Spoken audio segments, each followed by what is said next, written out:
Good afternoon and welcome to the gold medal final at the 2016 Everest Canadian Senior Curling Championship. Bill Alliance continuing coverage of this event, and it culminates this afternoon. We are on Sheet B for the gold medal final between Team Ontario, skipped by Brian Cochrane, and the Manitoba rink, led by Randy Neufeld. Joining me here in the booth is Christy Gamble. And Christy, both of these teams looking today to claim the 2016 Everest Canadian Senior Championships. Absolutely. We're in for a great game, Scott. We have the defending senior champions, Team Manitoba, Team Randy Neufeld. They're actually going to be off to the World Championship in 2 weeks. The funny thing is with the seniors, the previous year's champion actually then competes in the Worlds about a year later, which happens to be after this event. So Randy's team getting ready for a World Championship in 2 weeks and hoping to defend their title so that they may participate in the World Championship next year. Then we have Team Brian Cochrane from Ontario. So it should be a good matchup indeed. And again, they'll be looking to get their spot in the Worlds next year, 2017, in Lethbridge, Alberta. And on Sheet D, our feature game is the women's gold medal game, and well, that should be a dandy as well. And there'll certainly be some hometown crowd cheering on Colleen Jones and her rink as she takes on Sherry Anderson from Saskatchewan. So a couple of very good finals here. We're glad to have it for you on Bell Line TV1. They're just doing the team introductions now, and well, you might tell from that roar, I think they may have just mentioned Colleen Jones. There's definitely a great contingent of Nova Scotia fans in the crowd.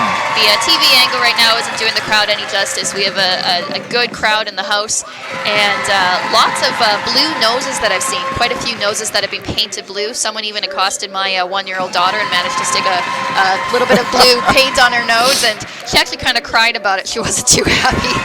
There you go. Just all you got to do is mention it, and our 45 North crew will deliver, and there is a nice shot of the crowd here filling in the stands at the Digby Arena. And it was a good boisterous crowd for the Everest Furby Pro-Am, and that was a lot of fun. And I did get confirmation that it is scallop. Yes, it is. We discussed this earlier. The mayor of Digby is on a quest to make sure that we all, as Canada, we all learn that it is not a scallop, it is a scallop. And the Digby scallops have been awesome.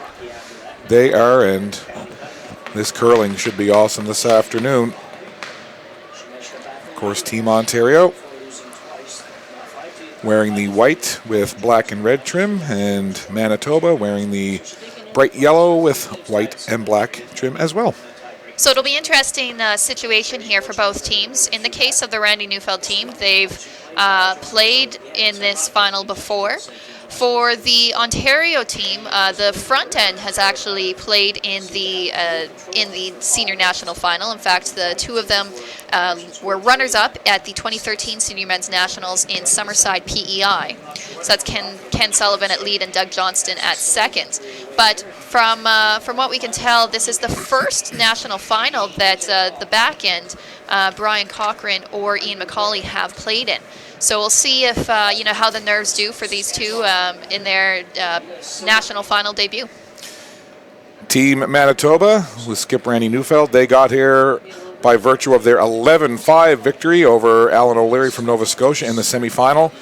And the Brian Cochrane foursome defeating Bob Ursel from British Columbia 6-5 in their semifinal. So that's how they got here.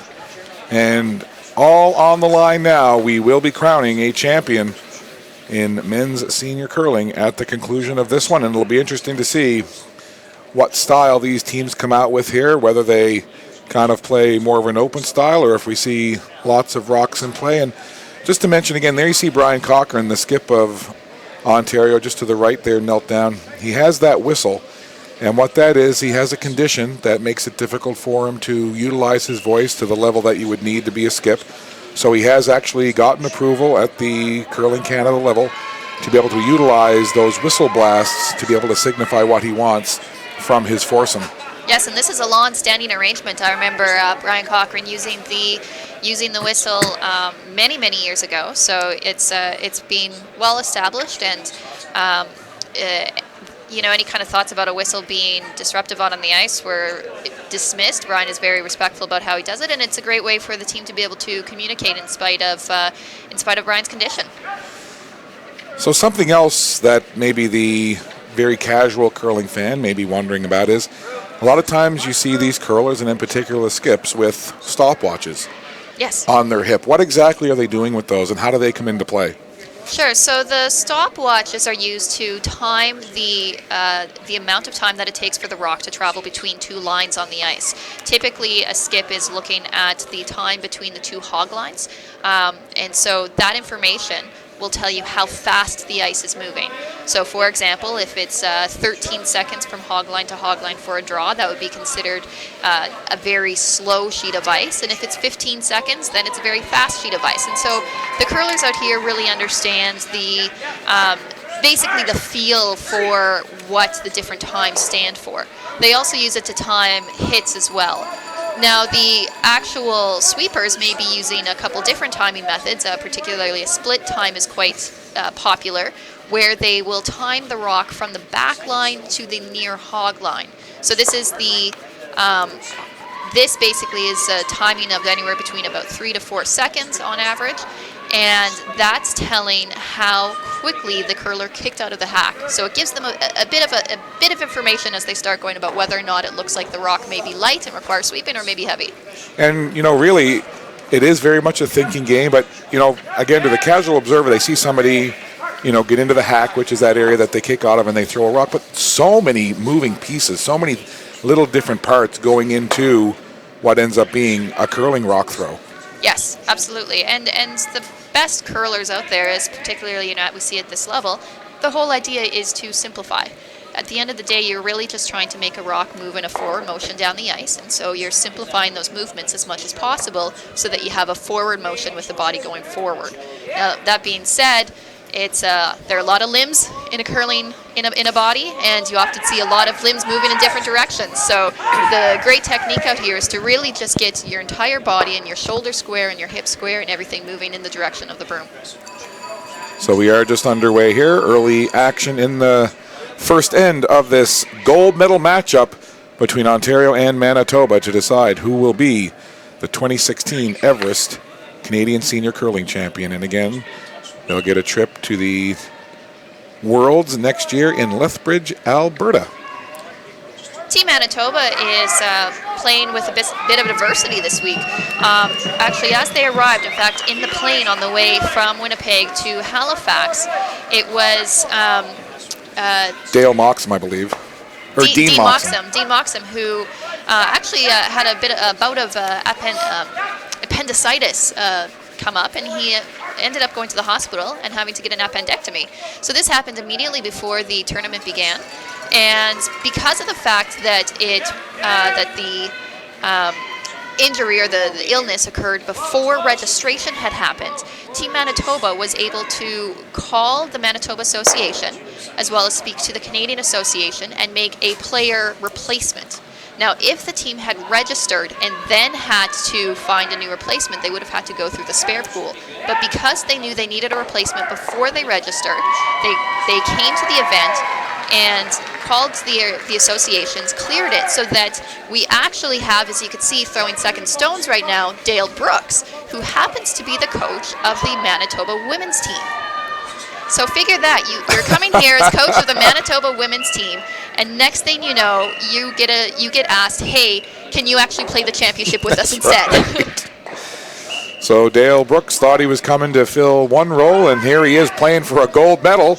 Now that would bring in an interesting situation, and I don't know if you would know the answer to this as we see that shot hit and the shooter go out. And so you see there Ontario with 3 rocks in play, Manitoba with just the one.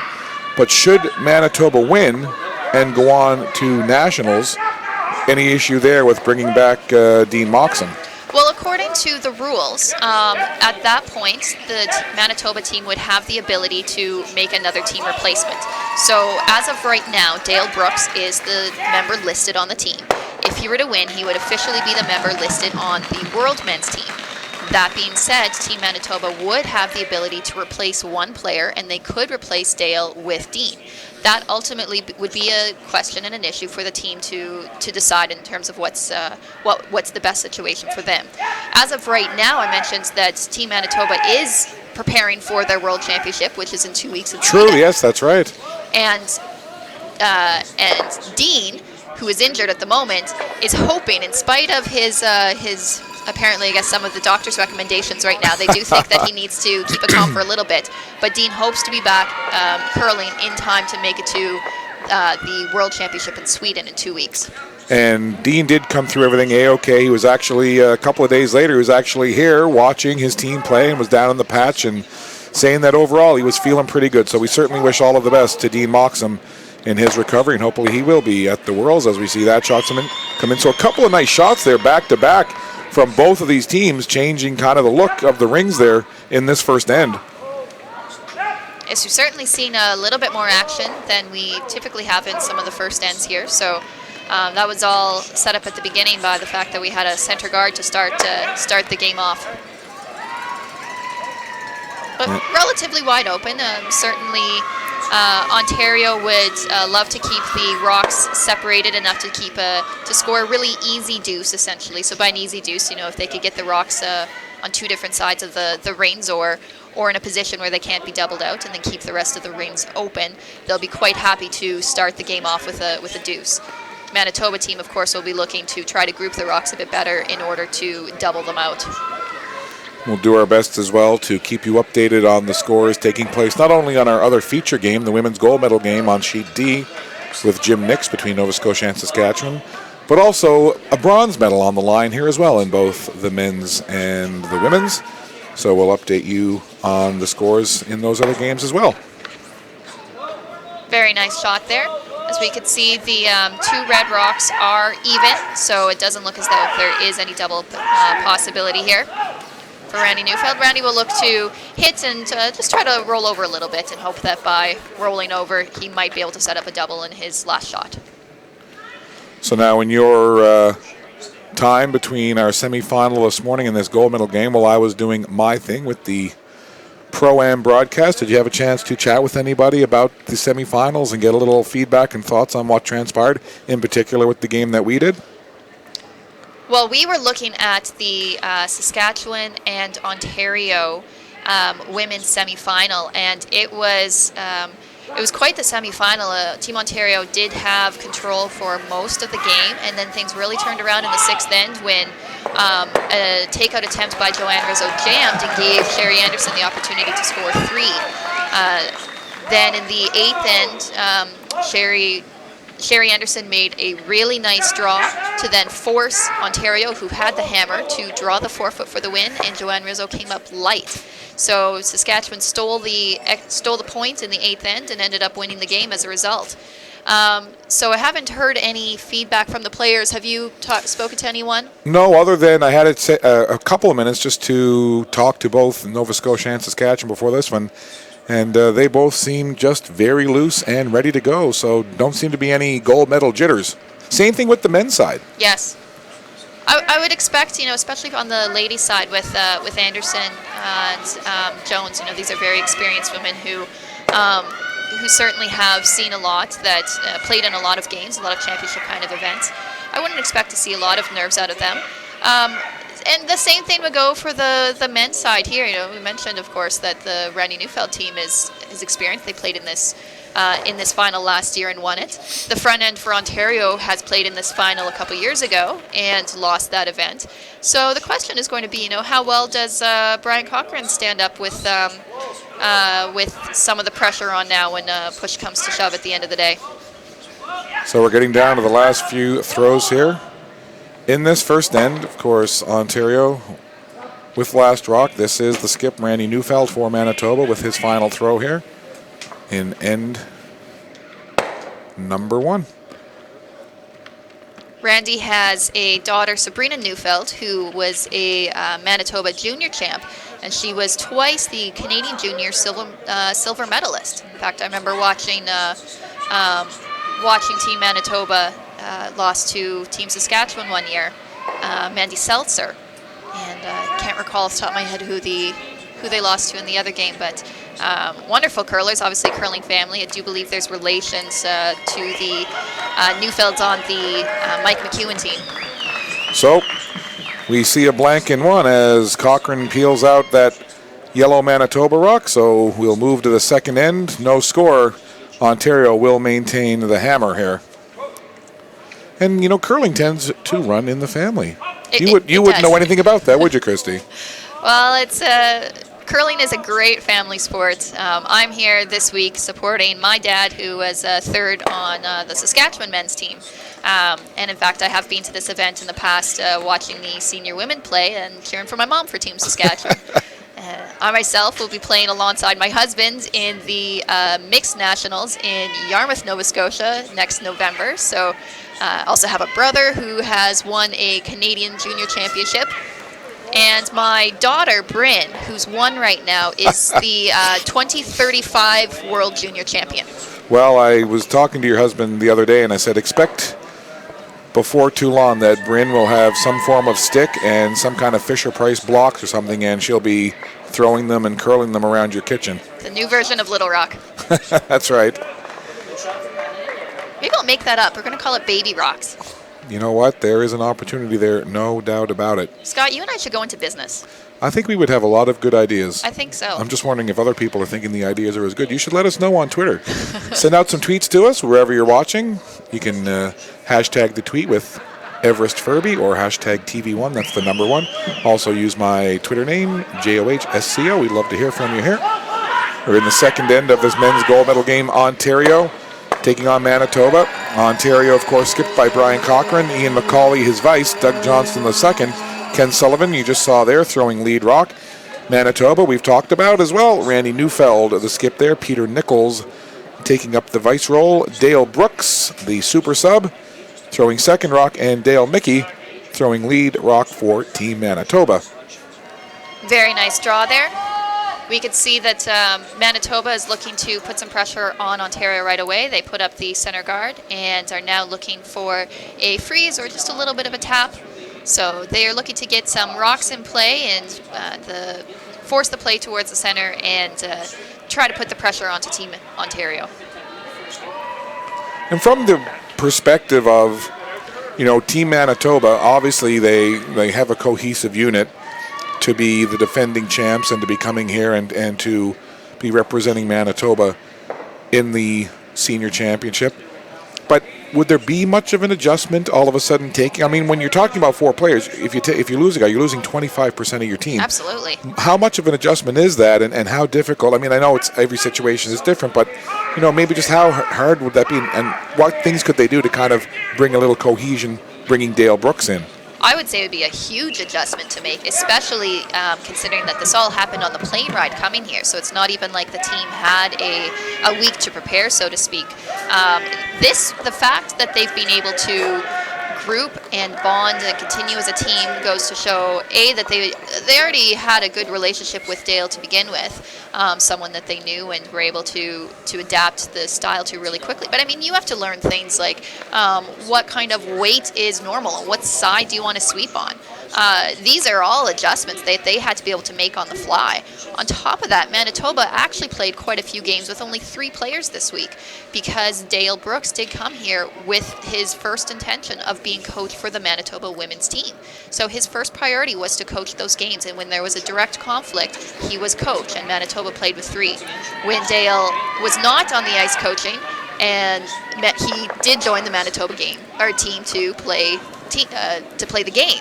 So Dale himself has just been running full tilt as both a coach Absolutely. and a player. And so it's been incredibly impressive that he has the stamina to be able to continue and play in this gold medal game. Well, it was funny when I was down talking to the team just before they took to the ice for their warm-ups. I was going around and saying hello, and I said, "Oh, there's the super sub Dale Brooks." He just kind of looked at me with a big grin on his face, and you could just kind of get a feel and a sense from Dale that he's just kind of a really easygoing, laid-back guy, and not surprising to your point that he will probably mesh pretty quickly with the rest of the guys on this Manitoba team. It's a great story, the fact that they were able to continue to play and then win the games to make it into this final. And I think it really goes to show just how resilient the team is overall. I mean, this is really the definition of resilience, which is to be able to continue to perform when the situation starts to get more challenging. And it's certainly challenging when you suddenly have to replace a player or play with only 3. So very impressive, and I'm sure that resilience comes from being very well-tempered, relaxed human beings. So a couple of rocks in play, as you see here. No guards out front. 2 Ontario Reds in the rings right now as Dale Brooks, now the second for Team Manitoba, delivers his second stone here in this second end of a scoreless gold medal game. A little bit of a better throw there by Dale. You know, he had missed his first one, wrecking on the yellow guard that was up there. So Ontario kind of back to the same situation as we saw in the first end, where there was some play towards the center, and now it's starting to open up. And Brian Cochran has the opportunity here to split the reins, so to speak. So be able to put another rock in the house on the other side of the reins, and make sure that it's not in a position for Team Manitoba to double out. In this scoreless game here between the two teams vying to be the 2016 Everest Canadian Senior Curling Champion. Still yet to see our first point, but we see that shot from Ontario comes in behind that tee line and will sit where you see it on that blue of the 12-foot. Very nice draw. That's good touch there by Ian McCauley. Puts it in a perfect spot. So Manitoba looking to play the hit and roll and try to group those rocks a little bit more. Just a quick update scoring-wise over on the women's side. In that gold medal game, our other feature game on sheet D, Nova Scotia Colleen Jones with a single in the first. So they lead Sherry Anderson and Saskatchewan 1-0 after one end. The bronze medal game on the women's side, Ontario and their Skip Rizzo leading Kathy King and Alberta 1-0, also there play in the second end.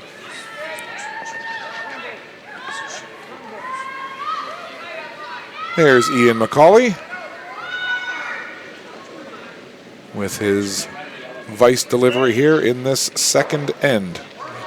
For the most part so far, it's been pretty clean in an almost 2 full ends here. Now, I'm not sure if that's more akin to the style that these teams like to play, or they've just kind of been both following the lead of the other, and it just has kind of followed that path. Yeah, it has to do a little bit with just a couple of misses that have happened, have resulted in misses by Manitoba, started to take the pressure off that Manitoba was trying to create, and Ontario taking advantage of that situation and just trying to keep a nice open end. And you can see they're set up quite well right now for an easy deuce.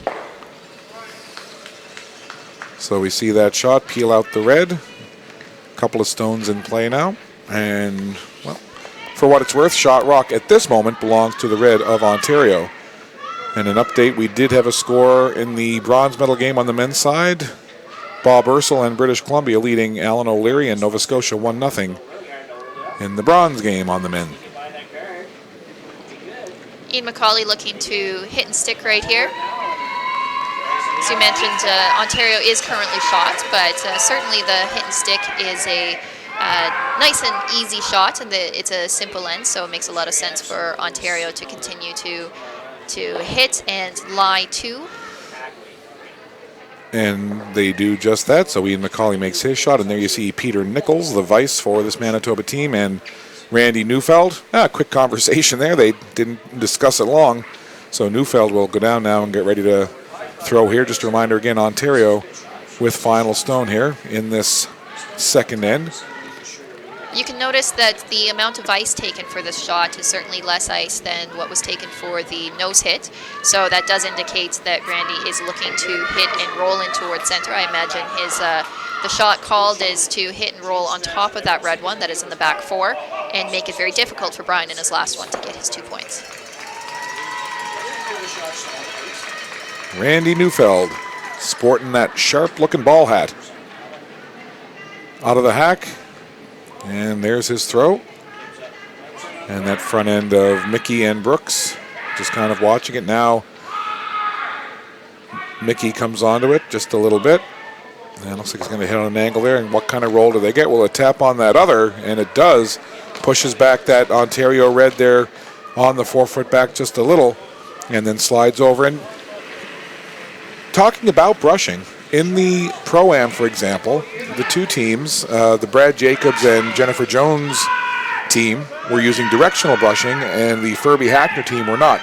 Again, maybe for that casual curling viewer, what's the difference? Because I know there's been a lot of discussion and maybe even controversy about the use of the directional brushing, and maybe just quickly a word on what exactly that is. Sure. So you hear all this talk about directional brushing and the way that the sweeping techniques have changed. The traditional technique is essentially for both sweepers at the same time to be sweeping, and one is on one side of the rock and the other is on the other. What has been found over the course of this past year, largely and thanks due to some fiddling around that Brad Gushu's team had done in practice and managed to figure out, is that it actually is more effective from a line perspective to have only one sweeper who's sweeping in the opposite direction. So we can see right now there's only one sweeper who is currently sweeping for the line in this case, and he is sweeping across the face, so the rock is curling towards him, and his downstroke, the stroke away that has the most power, is curling is going across the face, and so that's holding that rock a little bit straighter. Now, conversely, what's really interesting is that if they were to switch and the other player were to sweep and have the downstroke sweeping in the same direction as the direction of the spin, what would actually be happening is that person could help the rock curl a little bit more, essentially guide it in the direction that the broom itself is traveling. So very interesting, and again, just another part of the evolution of this curling game, and certainly probably over the last 10 years, there have been a lot of changes to the game overall, and I would expect, as you know, as technology changes and curlers, you know, they get more involved in the game, and it does become more serious, so to speak. You know, you're going to get things like that where curlers go, hey, let's try this, let's try that. And I should point out that Brad Gushu is from Newfoundland and Labrador, so see, we're all smart folks from over there to figure that out. So a bit of a miss by Brian Cochran on his first one to hit and roll out. Because of that, now there are two yellow Manitoba rocks in play, which means that Brian does not have an easy way to double both of those rocks out and roll out to get the blank. So instead, he will look for the simple hit and stick to get his single. So we'll see here now in this second end if the skip for Ontario can make this shot. And again, worth mentioning, we talk about it, but you can't really say it enough. There are no easy shots in curling. The slightest little directional error or weight error can completely change the end result of a shot. This rock's looking good so far. You see a nice easy clean, and now scrub at the end. Makes no mistake, and that would be a single point there for Brian Cochran and Team Ontario. So, first points on the board. The ice is broken by Ontario. They take a 1-0 lead after two ends. We'll move to the third now, and of course the hammer will move over to Neufeld and Manitoba. So, I mean, you're on the inside of the curling cult. Yeah, I was looking for a word, and thank you for reaching in there and pulling that up. But, you know, it's a very tight-knit family, yes. The curling family. From your sense, what's kind of, and we don't want to get into it too much, but what's your sense of how this directional brushing is being received? It's been quite the controversial issue this year. It all started back at the beginning of the year when Brad Gushu introduced a new method that they were trying out, and suddenly everyone realized that there was there's a lot of merits to this new method. At the same time, there have been evolutions in the brushing devices that have been used. So there have been a lot of player involvement. There were meetings that occurred between players where essentially these moratoriums and gentlemen's agreements were set about what kind of brooms and what kind of brushing techniques to be able to use. The Canadian Curling Association and World Curling Association has been attempting to adapt very quickly. The challenge this year has been that there have been a lot of changes, and it's very difficult to do the research and the take the proper time to do the analysis to figure out what the best method is going forward. So throughout this year, essentially, the curling community has adapted. There have been different rules at different events. It seems like there's a new rule every week. So certainly, it's a hot topic. There are a lot of people who have been fans of some of the changes, and some people who are less happy about some of the changes that have occurred. But I mean, it's the evolution of the sport, and what will be interesting to see over the summer is what kind of rules will be put into place by the World Curling Tour and by Curling Canada about what kind of techniques and equipment will be here to stay. And it's interesting because just at first blush on the surface, if you're looking at it, you're thinking, okay, well, the person in the hack throws the rock. You have two sweepers going down. Sometimes they don't sweep at all because of the weight and the line and whatever. So they feel that they just need to, as you'll hear the person say, right off. So the brushers will back off. Sometimes, you jump on it and brush it hard. It would seem to me that just at first blush that whether or not you sweep it one way or another is kind of just a decision of a team. But again, I guess from a governing body point of view, I guess they just want to make sure that they're keeping everything as on an equal footing as possible so that everybody is kind of, getting an equal opportunity to play without any kind of big advantage. Yes, I mean there certainly are differences in the efficacy of the equipment. For example, we really did find out that hair broom has more effect on the direction of the curl than many of these synthetic heads.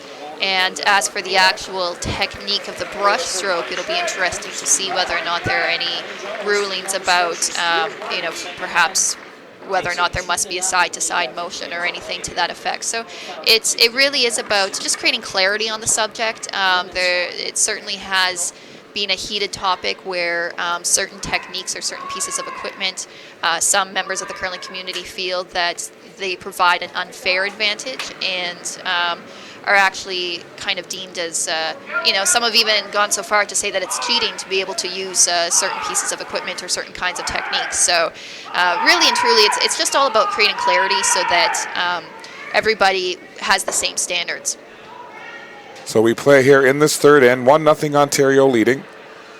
Manitoba with the hammer here in 3. It's the gold medal final from Digby, Nova Scotia for the 2016 Everest Canadian Seniors Curling Championship. And so far, it's been a pretty tight game. There hasn't been a whole lot of rocks in play, not a lot of guard play, although we see a few guards out front now, and this Ontario rock comes by that guard on the outside and taps back that Manitoba, and will sit, as you see it there, just about 2 feet or so above that T-line in the top of the 12. So Manitoba with a couple options. They do have a corner guard up. They could opt to draw behind that corner guard, but I do really like this call here by Randy Neufeld. What he's looking to do is to remove the red guard and the red rock that's in the house, and then just roll a little bit over to actually have 2 corner guards set up. Very nice shot. So as you can see, there are now 2 yellow guards up. That one yellow guard is probably a little bit closer to center than Neufeld's team might like, but very nice shot there by Dale Brooks. And in the meantime, now Manitoba has some opportunities later on to potentially get a couple of rocks in play and get their score of 2 that they're looking for. Ontario delivering here. Doug Johnston, the second on this Ontario team, and there you see just that single brush coming from Sullivan. Now McCauley puts the hands up. Oh, man, let's just leave that one alone. One of the big challenges with this whole directional sweeping is when draws or any kind of tap where the rock is very weight sensitive come into play. It's always been a challenge in curling. Do you sweep for line or do you sweep for weight? When perhaps you need to sweep for one but not for the other. But now with the directional, it just adds another variable to it. So sometimes you actually have seen some shots that have been missed, or at least just some confusion, where you're going, okay, well, we need this rock to curl, so I guess I'll try to sweep it to curl a little bit more, but it's slipping back behind the tee, so we don't really want to sweep it. So it really makes it important for the communication for the teams to come out. Unfortunate miss there by Dale Brooks. Looks as though just still needed a little bit more time to get his draw weight under him. So maybe a little opening of the door here of opportunity for Cochrane and Ontario in this third end. Still just 1 point on the board, as you can see in the scoreboard in behind, as well as our score graphic up above. Nice draw in here, could put some real pressure on the Manitoba team. Ian McCauley will look to go about top 4 foot buried.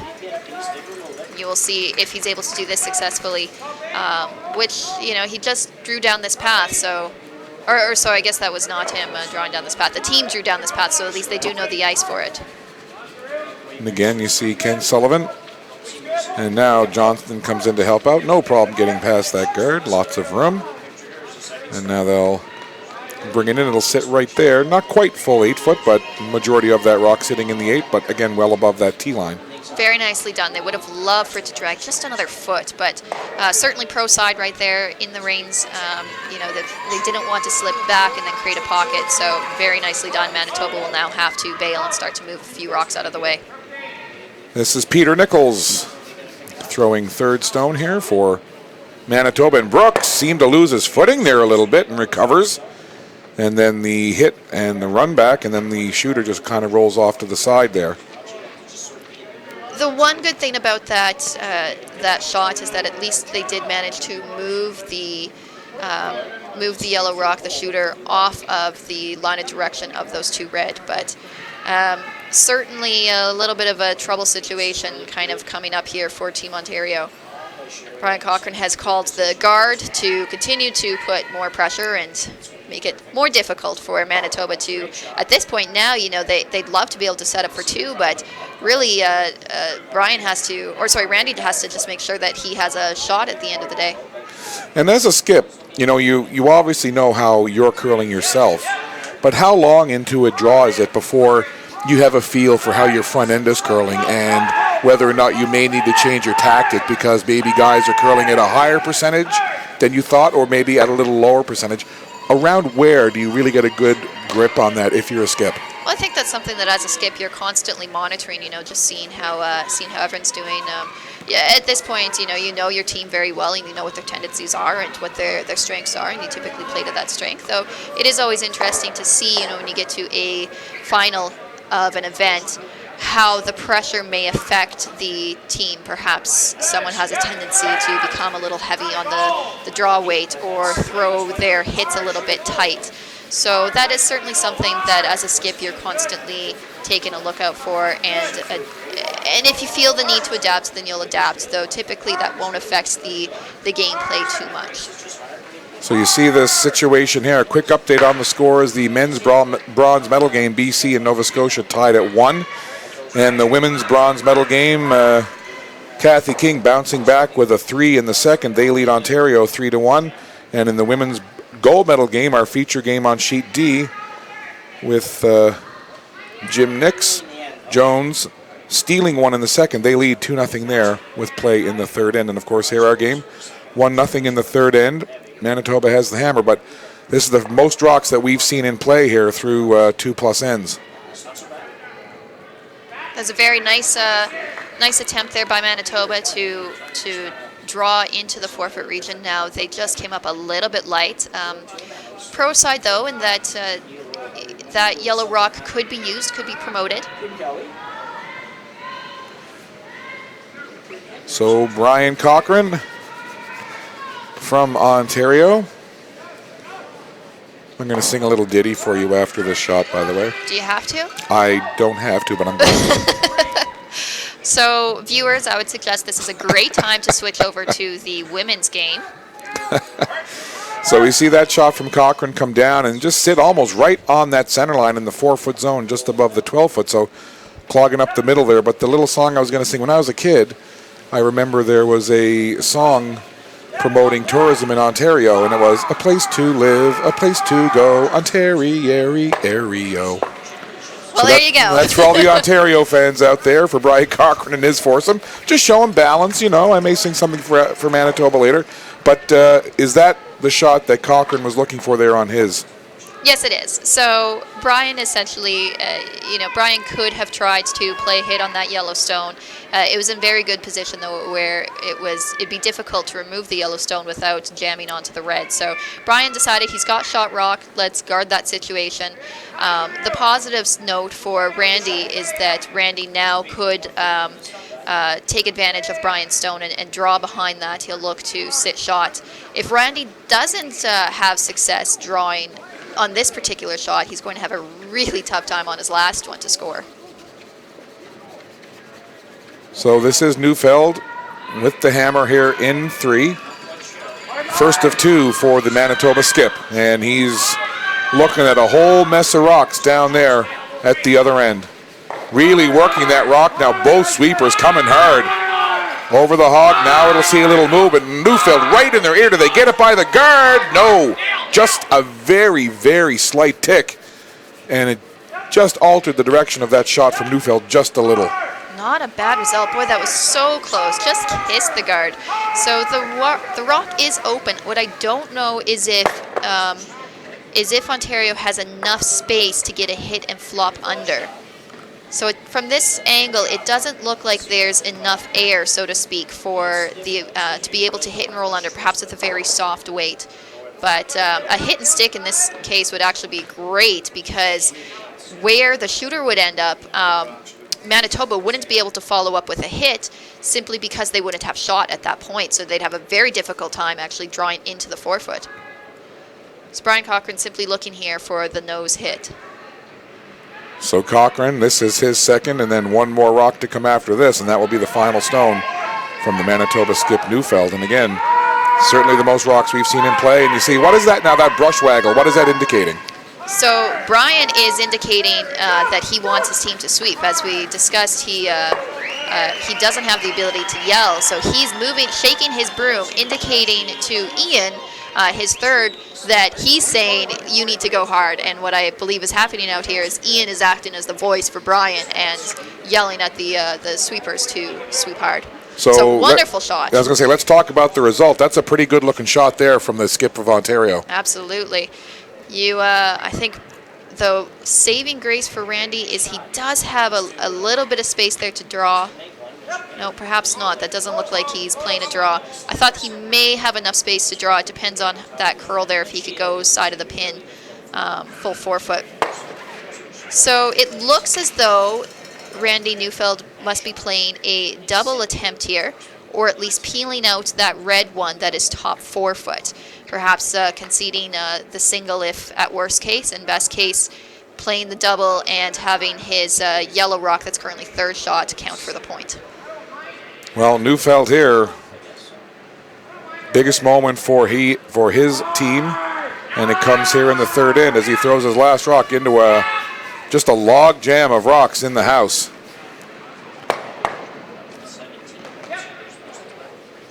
Unfortunately, all over the guard on that one, so it'll be a steal of 2 by Team Ontario. And a big steal of 2 indeed. And, sometimes you'll see a skip slightly miss, but that appeared to me to be a pretty big miss. What might have gone into that happening for a pretty experienced guy like Randy Neufeld? Well, it was a tough shot to begin with. He couldn't see a whole lot of it, so he had to play it really close to that center line guard. But, I mean, from the looks of things, it looks as though he just slid out tight to that broom. And oftentimes misses like that, perhaps it was he just slid up straight tight, or maybe he was thinking in his head, okay, don't be wide, I don't want to flash, and the result is the opposite direction. Or maybe it just curled a little bit more than they anticipated it would. But in any case, Manitoba team certainly have lots of time, but their work is cut out for them. They'll look to get a deuce here in this fourth end. So 3-0 the score, Ontario leading. We had a blank in 1 from Ontario, and then Ontario scored a single in the second. And as you just saw, Neufeld, with the unfortunate miss, allows Cochrane and Ontario to steal 2, and they lead 3-0 in this gold medal game. And, I'm sure that each individual curler has their comfort zone in terms of their shots that they're certainly more comfortable with. It could be a situation where maybe Neufeld isn't as comfortable throwing a heavier weight. I'm not sure if that's the case, but for you, for example, if you were given the option of certain types of shots, is there one that you're just really comfortable with and you feel in the pocket with if you're going into the hack to throw it? Well, I would be surprised if Newfeld's not comfortable with a big weight type of shot. You know, being from Manitoba, typically the Manitobans are known for hitting, and I think he looked quite comfortable with the call. He certainly didn't hesitate to call it. I think he just missed, and you know, that happens in curling. For myself, yes, you know, I always love to play the draw when I have the opportunity, as long as I feel confident in the ice, and that's usually the big indicator for me when I understand the ice and know what draw weight is and it's being consistent. I love to play that draw. Well, we play on here. First couple of rocks of this fourth end. Of course, we will have the break after this end, the 5-minute break between the fourth and fifth. 8-end draws here at this Everest Canadian Senior Curling Championship. So it doesn't take long. All of a sudden, that 6th, 7th end is upon you. And, you know, you talk about 3-0. It's still, you know, in reach for Manitoba, but you don't want to let it all of a sudden start to slip away, and you're all before you know it, you're into the 6th or 7th end. Absolutely, but I mean, these guys, they've been around. They've got lots of experience, curled lots and lots of games, and so they won that championship final last year. So I think they'll be. I don't think they'll be too worried about the situation. Certainly, it's not the ideal situation that they wanted to be in, but you're only down by 3. 5 ends to play, you're still in a position where you take 2, force to 1, take 2, force to 1. The odds will work in your favor, so you just have to continue to play out that game plan. And of course, 4 games going on here at the Digby Arena, the 2 gold medal finals and of course the bronze medal finals. But every now and then, I'm sure you're hearing coming through the camera mics that we have down on the ice level, a big roar, a big eruption, a big crowd cheer. A lot of that coming from the fans that are focused in. Of course, they're watching all the action, but very focused in on that gold medal final on the women's side. The hometown rink from Halifax, the Colleen Jones foursome, looking to add another trophy to their shelf. And anything positive at all that's happening for Nova Scotia, you're hearing a big eruption from this very pro Colleen Jones crowd here in Digby. And you talked about it earlier, but it's been just a great crowd here all week. Yeah, it's certainly been a good crowd on and off throughout the weekend, particularly here this semifinal and final games today, and for the Pro-Am earlier. It's been a lot of fun. You know, the patch is really going, and they have had a blast, this crowd. It seems like the town of Digby has really gotten behind the seniors, and everyone is having a good time here, players and fans alike. So over on sheet D, that feature game with Nova Scotia and Saskatchewan, Colleen Jones has stolen another point, and they lead now 3-0 over Sherry Anderson and Saskatchewan. But if you and I know anything about Saskatchewan, what we saw earlier, they have the ability to pull a rabbit out of the hat several times, so still a long way to go in that one as well. Yes, well, there is. It takes a lot to phase to shake up Sherry Anderson, so certainly not an ideal situation for them. In the same cases in this game, they're down by 3, but lots of time to play, and these are very resilient, experienced curlers out here. They know what to do. So Dale Brooks, the coach of the Manitoba women's team, that's here at the Everest Canadian Senior National, called into fill-in duty due to an illness from Dean Moxham. And he's curled very well. Obviously, Manitoba making it to the gold medal game. They haven't missed a beat with Dale being in there. And you see this shot from Brooks come down, sailing by all of those red rocks. And now Cochran will try and drag it as deep as he can. It'll sit there at the very back of that 12-foot. And from what you've seen here, Christy, you know, we saw that miss from Neufeld at the end of the third end. Any indication to you, as a curler yourself, how this ice is playing right now and how these teams seem to be dealing with it? Well, we are seeing a couple of draws slip deep, but I do get the impression that isn't the ice as much as it's perhaps just the adrenaline from the game, you know, causing a little bit of an extra kick out. The ice has been very nice and very consistent all week. There have been a couple of different spots here and there that might track a little bit differently, but overall we've seen really nice curl, and it seems as though, from my perspective, the ice is holding up and performing to the same degree that it has been all week. And Ian McCauley delivers a pretty solid shot there as he took out the yellow or Manitoba rock and then got a roll over towards that 4 foot. So now Peter Nichols will settle in and get ready to deliver. Peter looking here to just position his shooter in a good spot. The Manitoba in a little bit of trouble with all of these Ontario rocks piling up here. But it's really less about eliminating stones and more about just getting the shooter into nice positions. So you see good control weight. Now, I have to admit, I'm not sure exactly what the intention was of that call and where they had wanted the shooter to roll, but that I do know that wasn't quite the call that they were looking for. So, what's funny, we've seen that a couple of times this week where you think that you know 99.9% what they've decided what they're going to throw, and then the rock comes out of the thrower's hand and it ends up being something totally different. And you have that moment where in your mind you're going, okay, what did they just do there? Well, that's just because you're new to curling, Scott, but we'll figure it Hey, out. it just happened to you.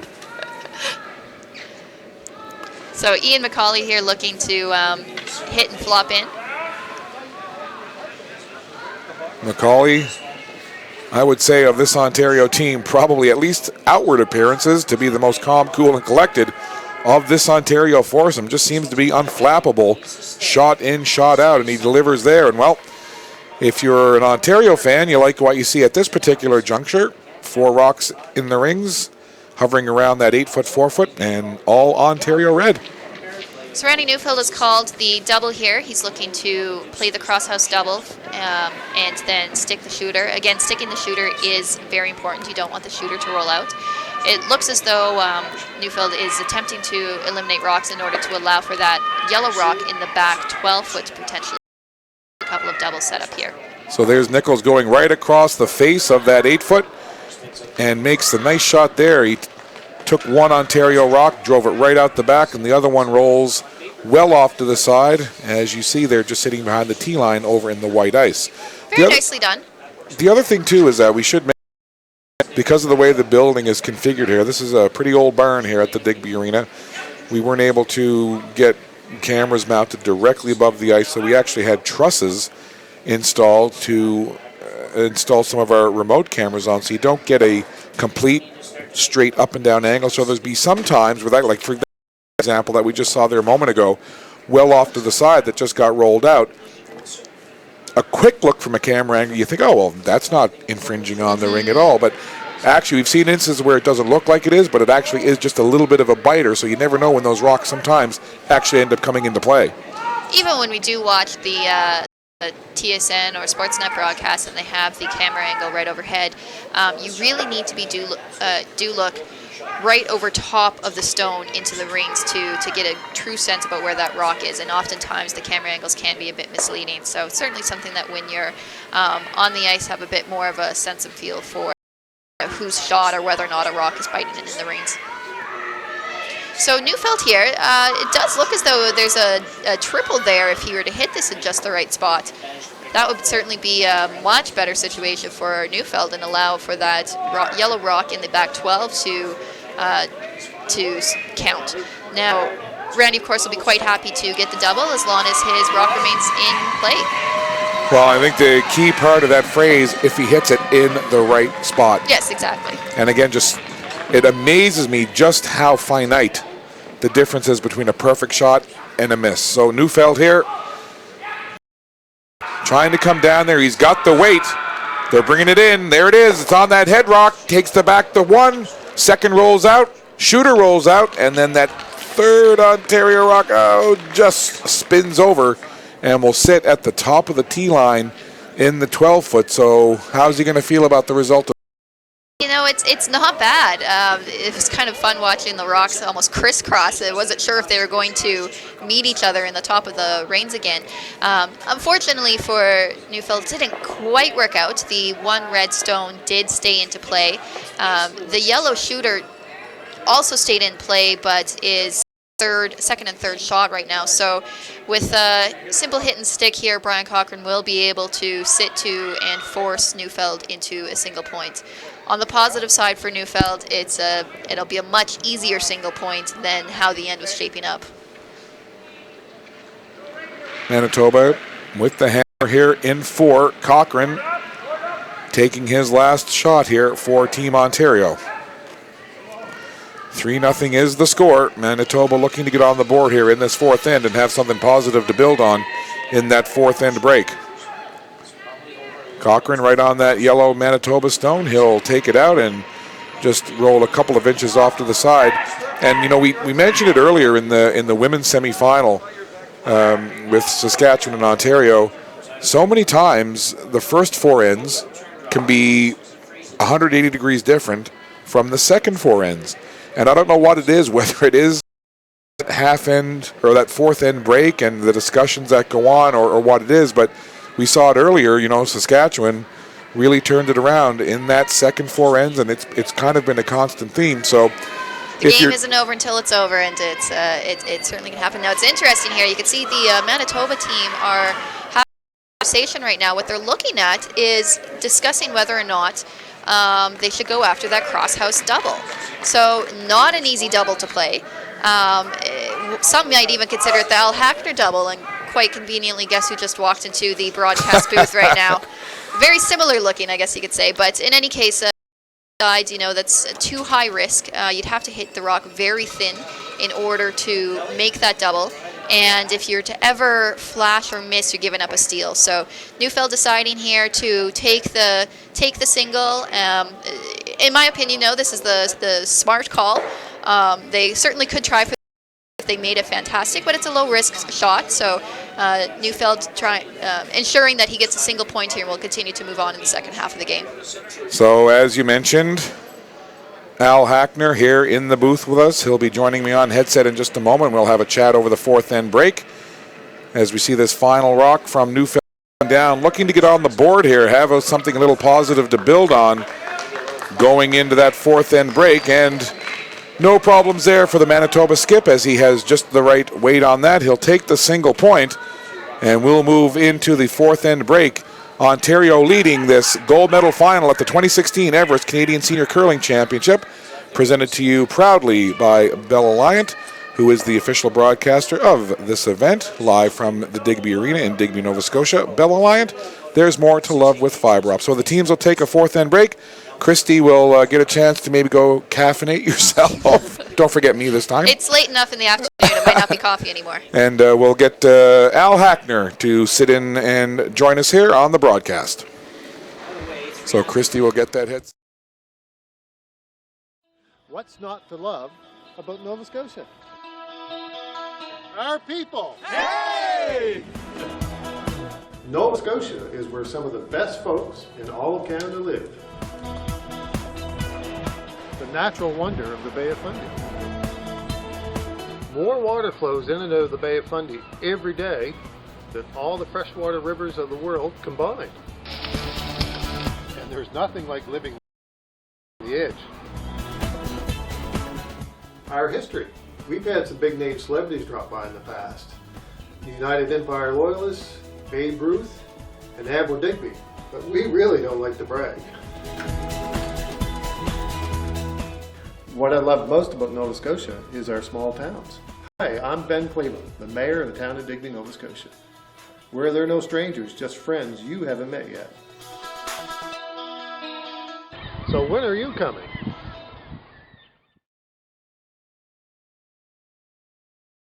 I'm Paul Gidney. I'm a scallop fisherman from Digby, Nova Scotia. Well, this is our annual event. It's called Digby Scallop Days. There's roughly 100 scallop licenses in our fleet. Our main event is, of course, our shocking contest. There's 2 shells that are hooked together, and we have to take them apart and take the muscle out of that, which is your scallop. I was fortunate today. I actually won the shocking contest. I want to invite the whole world to come to Nova Scotia and Digby, to be here, to relax, reload batteries for the next year. The beauty of the surroundings here.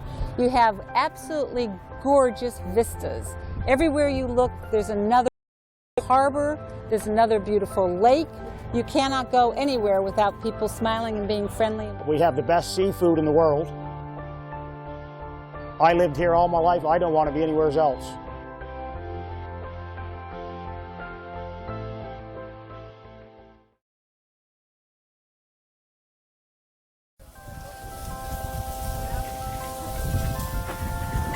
get some garlic butter on there.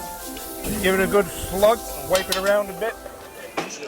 Just in the fourth end break here, Manitoba taking on Ontario in the gold medal final. Ontario leading by a score of 3-1 by the legendary Al Hackner. And Al, first of all, great to have you here. Thanks for joining us. How are you enjoying your time in Digby? It's a wonderful place. Like I live on a big lake, Lake Superior, but it's not the ocean. And the ocean just has a little different zing to it, a little smell, and it's great. It's great to watch the tides come in and out. We don't get any of that, so. You don't get that? You don't get tides in Thunder Bay? It's 2 or 3 inches that will come up. not what it does here. Now, of course, you were here taking part in the second annual Everest Furby National Pro-Am. You were on Team Furby. How much did you enjoy being out there, and what did that mean? Part of that happening today. I'm just glad to be out to be included with the names of Jones and Jacobs and Furby, to be included in that group, to be selected to actually participate in that it's an honor. And I was pleased to be along with it, and it's such a great format. The amateurs have so much fun, and then with Jackie Ray Green and yourself out there with the commentary, it makes the game so much more livelier, and it's more fun. It shows more some of the fun side of curling. Like everything is, if you watch on TV, it's very, very intense, right, and you try to win those games, and there isn't a whole lot of joviality going around, but that's full of it, and it just shows that we can do both. Very true, and you know what? There's probably not a group of athletes and competitors more fun than curlers, and we're just about to get going here in this fifth end, and if you don't mind, we'll get you to sit in here for this fifth end with us. I know that you've got to get going shortly, but it'd be a pleasure and an honor to have you sit in and do this fifth end with me, provide a little color commentary. As you know, Team Ontario skipped by Brian Cochran, taking on Manitoba and Randy Neufeld. Of course, the Manitoba rink, the defending champions here at the Nationals, and trailing right now by a score of 3-1. But Al, that the final 4 ends here, anything can happen. Well, the ice is conducive to making a comeback, because you got such good curl, and the finesse shots are all there. So a team that's down can, with some good shots, present some problems with the team that's trying to run away with the win. So they can definitely have every chance to win this game because the ice conditions are so good. Now, I know Christy and I were talking earlier about the evolution of the game and some of the changes, whether it's the rules, the equipment, so on and so forth. You curled in an era that was certainly a little different from now along those lines, but somebody that's still involved in the game and still cares about the game, what are your thoughts about some of the things that you're seeing in the game, and what are your thoughts on the state of curling currently in Canada? Well, one of the biggest changes is obviously the free guard zone, because I played in that stretch of 5 or 6 years there where everybody was just peeling everything off, and the game was pretty dull, pretty boring, and the game was going right downhill. Without that, we wouldn't be here covering anything, because we wouldn't be watching anything. It would just be bang, bang, bang, nothing happening. So that was huge. The next big one was guaranteed good rocks and ice conditions that are conducive to letting these guys make some great shots. And with those two things in there, we're seeing some wonderful curling at every level. Like the seniors are not that far behind the big shooters that play for the slam spiels now, but these guys are good. They can still make a ton of shots, and they're showing that. Well, it's interesting, and it really is an honor for me to be right here doing this. Any of the curling events that I've done, an anecdote that I will always tell at some point during the week is that it was you that got me interested in curling. My dad curled, so I was always interested from that point of view, but in terms of watching the game and being interested in the game, it was your style. Certainly that amazing shot that you made in '85, and I joked with you about it earlier during the program, but it was you. You were the first curler that was a recognizable name to me, and that I would talk about knowing a curler and watching a curler. So to have you here, it's a real pleasure, and I want to thank you for taking the time to do it. I know you're busy. I know there's a lot of demands on your time. But just quickly, we'll go back to that Hackner double for just a second. I know you probably have to talk about it ad nauseum, but at that moment, when you settled in, were you 100% confident with that shot you had selected? Actually, I was very comfortable with it, because people have said, man, that one must have been a lot of pressure. I said there was absolutely no pressure, because if I had missed it, would anybody said you choked? Right. They wouldn't have. A draw to the forefoot or a wide open hit, If you missed that shot, they said, "Oh wow, he choked." But that shot, I remember thinking, such a hard shot. Got to hit minuscule of a rock. It's got to be hit in the right spot of a rock. And I remember thinking, wow, this is a long shot, odd shot. So I embraced that, and I was so comfortable with it. And I went, well, if I miss it, oh well. It's one of those ones. But and then it all happened, and I made the shot, and it is. It lives on. It lives on. The shot's there, and I'm always asked about it. It's amazing because obviously it will always live on in the memories of curling fans, but it'll live in perpetuity because at the very least it's on YouTube. Yes, and it's actually a shot that can be made by the average curler because all they had to do was hit an inch of a rock. Anybody can hit an inch of a rock, but what made it was where it happened, when it happened. Right. That was nobody, make something in the 10th end of a Brier final. Right. That's what made it. Indeed it was, and of course you talked about peeling. The gentleman you beat in '85, Pat Ryan, was probably nobody known better for the peeling game than Pat Ryan. But let's take a look at what we've got shaping up here now as we make our way about halfway through this fifth end. We've kind of seen a mixed bag through the first four. The first couple of ends were a little bit cleaner. The third and fourth end had a lot more rocks in play, a little bit of guard play. And as you look now, kind of an interesting setup. You've got rocks going almost right down the middle of that center line. Yeah, it's almost typical of an end where a team has to take some chances and try and come back, and that's what Manitoba's doing in here, and Ontario's doing the defending.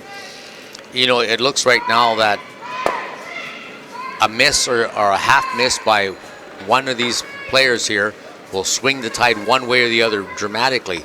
But obviously the red is shot rock, and unless Manitoba can get a crack or a chance to make a play in there, it's going to stay shot rock.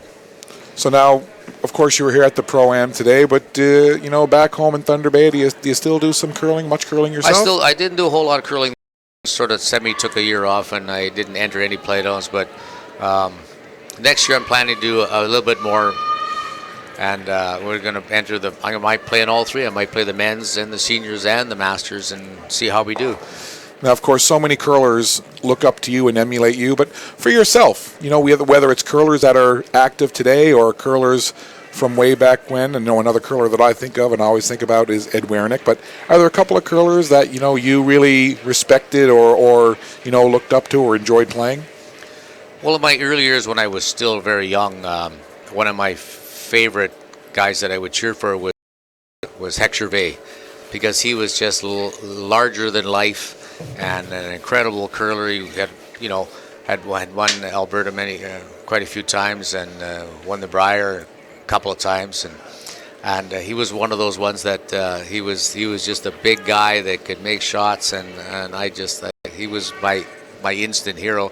And then after once I started into the competitive ranks there from 1980 and on, I always feel very fortunate what I've been able to do, and one of the things I've been able to do is play against some very good curlers. Like all the champions in the world, there isn't hardly a curler that I haven't played against. Right.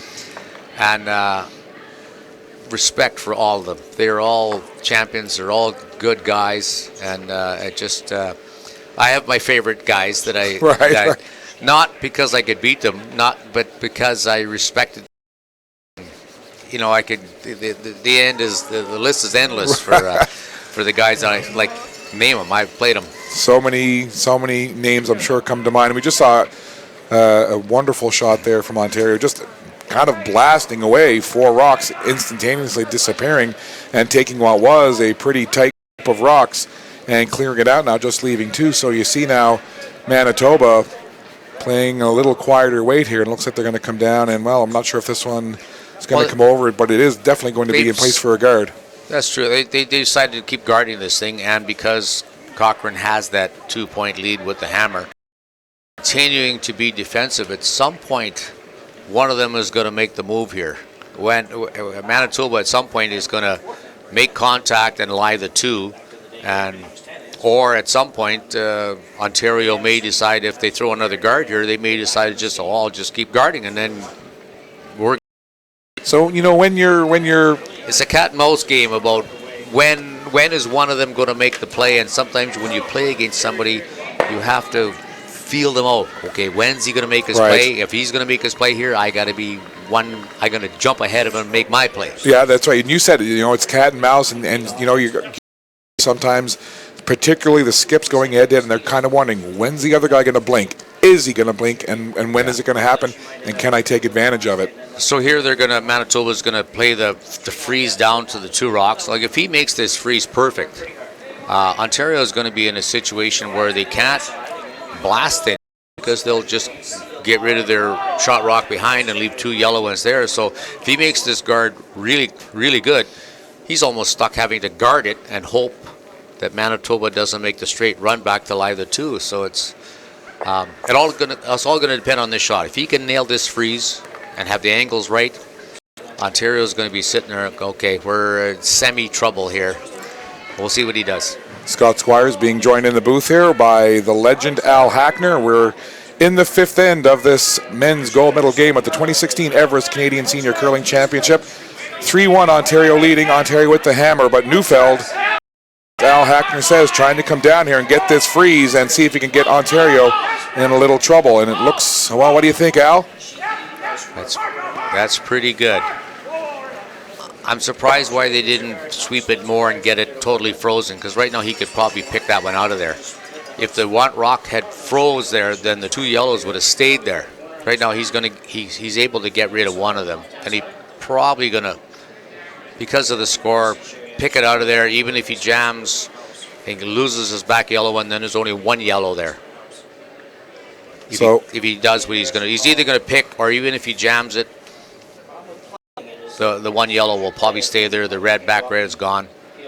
But I'm surprised why they didn't go hard to make the perfect freeze, because if you freeze that rock, the 2 yellows are not leaving the rings. Right. Well, it'll be interesting to see what Brian Cochran comes up with here and what decision he makes. And based on what you're seeing there, do you think he's going to... He'll either pick it or if he makes contact with the back one, it's not the end of the world. So he may even choose to do that, because then Manitoba's probably either going to tight guard it or put another one in the house, and they'll have their decision to make after. So we'll see what he does. First of 2 here from the Ontario skip. End. Sullivan really working it, and he does. What an angle on that one, as he does just catch it and pick it out, as you said. So now Neufeld has a decision to make here, as just the 2 rocks in play and only 2 rocks left to come in this 5th end. So options here for both teams. Well, here, I mean, there's 2 ways to look at it, because there's still some time left in this game. He could play another freeze and seal him into 1, take your force, or you could try and lie 2. And there's 2 ways to lie 2. You can hit it, roll away, lie this separate. That's another force. Or you can try and tap this rock just back to the back 8 or back 4 while lining it up, so that you still can't make a play on it because it's going to jam. But that shot has to be perfect. So what would put your skip's hat on for a second? What would your call be? What would you do? He's at the tight ice. He's going to make a play and it's going to hit it. I would make that play, because even if you guarded that, there's still an out-turn draw to the button. If the ice is good, you got to give him the deuce. You don't want to do that. So I'd like to lie 2 here.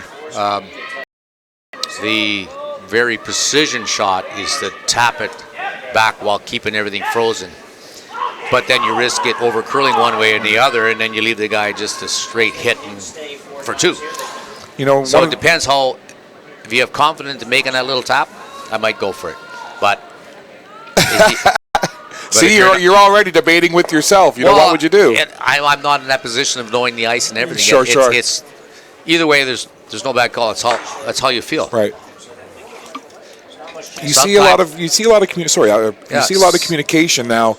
The Colleen Jones team, quite often they get together as a group of 4. You saw Neufeld talking to his front end. When you played, was there a lot of communication? Did you like that style? Well, with our team, yeah, we talk quite a bit about what we want to do and accomplish out there. See, a lot of times in these situations, okay, if you could actually walk that rock down and put it, hand place it, this is the shot. But sometimes your strategy call is, what can we make? Right. there's a difference between what's the best call and what you can make. So sometimes you have to go, okay, we can make this one. And they made it so that they're lying the 2, and then this will be a first. They'll have the hammer back. So that's the route they chose. Yeah, and that is, so it looks like they're forcing Cochrane here to take the single point, which would put them up 4-1. But again, it would give the hammer back to Manitoba, down by 3. So I guess if you're going to give up a point, ideally, single point is what you want to do. You never want to give up a crooked number. So, but again, you know, we talk about no easy shot. The bottom line is Cochrane's got to make this. And part of that call, too, was what end is this? If that was the 7th end, they would have played maybe the shot I talked about. Right. But so Brian Cochrane here with his last rock of this 5th end, looking to hit and stick, score the single, and then take the 4-1 lead into end number 6. And pretty easy there for the Ontario skip. No problems as he delivers that hit and stick, scores the single point. Well, Al Hackner, I cannot tell you how happy I am to have had you here today and to be able to spend time with you last night, be out there with you on the ice during the program, and to have you join us here on Bell Alliance TV1 to provide a little color analysis. For me, truly one of the great moments of my broadcasting career. So thank you very much, and we hope to see you back at another senior sometime. well, I took this year off, but next year I'm planning to enter again. So we'll see if we end up here, and you can call me when I'm playing. That would be an absolute pleasure. Al Hackner, sir, enjoy the rest of your time here. And safe travels back home to Thunder Bay, and enjoy your lake. Well, thank you. Pleasure being here. Thank you so much. So Al's gonna go back down, enjoy the rest of the folks from the Everest Furby Pro-Am, and we'll get Christy Gamble to come back here on headset, and Christy will come back in, put that headset on. Oh, so you're going to have me back now? I got you know what? I've got to tell insulted. you. There are. What does this Al guy know about curling anyway? There are many times where I have an opportunity to gush, but I don't, because, you know, I like to consider myself a seasoned 15-year professional. That called for a little gushing for me, because truly, You're getting giggly. when I tell him about my real first exposure to curling, realizing that curling was more than just my dad at the curling club, was watching Al Hackner play, and he got such recognition, and he was such a high-level player at his time, and he was, for me, he was the first curler that became a recognizable name with me, and he's just a really nice guy. Yeah, a real gentleman. It's it's amazing to see some of these legends of the sports, and for me growing up, it's people like Al Hackner and Ed Wernick and Zinzis had the Richardson brothers, and of course Sandra Schmerler and other legends, all these people who were wonderful people off the ice and just really embody what curling is as a sport. So there you saw that. I know that you were here in the booth with us as that 5th end unfolded, and an up and down end. It was clean, then there was a lot of rocks in play, then they got cleared out, then it was a little bit clean again, and it came down to those last few rocks, and you heard just the great analysis from Al Hackner as he was talking about the skip choices for the last few rocks. But so a 4-1 lead, now still a pretty close game, but you just get that feeling that Ontario is keeping Manitoba just pushed back just a little bit. Well, interesting here, Scott, because if you do recall in the women's semifinal game that we were commentating earlier today, Saskatchewan was down by 3 points and managed to get a 3 in the 6th end to tie up the game. So it's and then we ended up winning the game by stealing in the 8th end and are now currently playing in the final game. So it's certainly plausible, and both of these teams on the ice have been on both sides of the equation. They've won games where they've been down 4-1 after the 5th, and they've lost games where they've been. So for both teams, it's certainly not over till it's over, and we can see right now Manitoba off to a great start by putting up 2 really nice corner guards. So we are now getting into the last couple of ends here of this 2016 Everest Canadian Senior Curling Championship. Bell Alliance proud to be the official broadcaster for the 2016 Everest Canadian Senior Curling Championship, live from the Digby Arena, located in gorgeous Digby, Nova Scotia in the Annapolis Valley. Bell Alliance, there's more to love with fiber up, and not a lot of time left here for Manitoba, and we'll see if Ontario just kind of plays it conservative the rest of the way as we see that rock peeled out. Certainly will. It's Ontario's game plan will be to keep the game open as much as possible. They would love to force Manitoba to a single point here. Already they're set up well for that by having a couple of Manitoba rocks in play. But at the same time, what they don't want is to allow Manitoba any opportunity to get a deuce. You can see that Manitoba, with a pretty good setup, they've got the corner guard. So now the question is going to be whether or not Dale Brooks can get a nice rock in the rings behind this corner guard. So you see both brushers now. Neufeld comes out just to, well, he thought about putting a brush to it, but it's going to end up tapping on that guard and pushing further off to the side. And Dale has been struggling with his draw weight today, but on the plus side about this is he did miss on the pro side. Those two yellow rocks could be doubled, and it does look as though Brian Cochran is calling for the double peel. But if, at the very least for Dale, when your team is down like this, you're much better off putting up another guard as compared to going deep and slipping through the rings. So still, you know, Dale struggling a little bit to find the draw weight, but misses on the pro side, and now an opportunity here as the peel attempt ends up resulting in roll in another corner guard on the right side of our screen. Update from our feature game on Sheet D with Jim Nix. It's the women's gold medal game between Colleen Jones and Nova Scotia and Sherry Anderson and Saskatchewan. Nova Scotia going into the sixth end leading 4-1. So the exact same score in the gold medal game on the women's side. Nova Scotia leading Saskatchewan 4-1 in the sixth end. Same story here. So we can see Neufeld has called for the freeze on the red stone in the back of the forefoot. Rock starting to come in nicely. Doesn't get shot rock, but it's in a nice position. I'd love for it to curl up just a little bit more. But at the very least, we do have a yellow rock that is going to be very difficult to remove, and that is the first step in attempting to score multiple points in an end. So this game has been close all along. Really, the difference right now is the 2 points that Ontario put up in the third end. And that was a steal of 2. And right now, really, the biggest end so far in this game was that steal of 2 in the third by Ontario. So it looks as though Ian McCauley will be very soft weight, kind of corner freeze, judging by the ice here. Maybe looking to tap that yellow and wiggle things around enough to essentially unlock the yellow and the red. Cochran and the Ontario rink looking to keep Manitoba at bay here. This is Ian McCauley with his throw. Ian, originally from Surrey, Prince Edward Island, a small town on our smallest island province. Just an update from the bronze medal game on the men's side. Alan O'Leary from Nova Scotia taking on Bob Ursel from British Columbia. They are currently tied 3-3 in the fifth end, so close games all the way around here in the gold and bronze medal side of things in the men's and women's. Perfect shot there by Ian McCauley. Well, as of right now, those two red are sitting 1-2, and more importantly, beautiful angles to set up. So for Randy Neufeld now, kind of a tricky situation, trying to figure out, okay, well, how can I jiggle things around enough so that these rocks are sitting in my favor?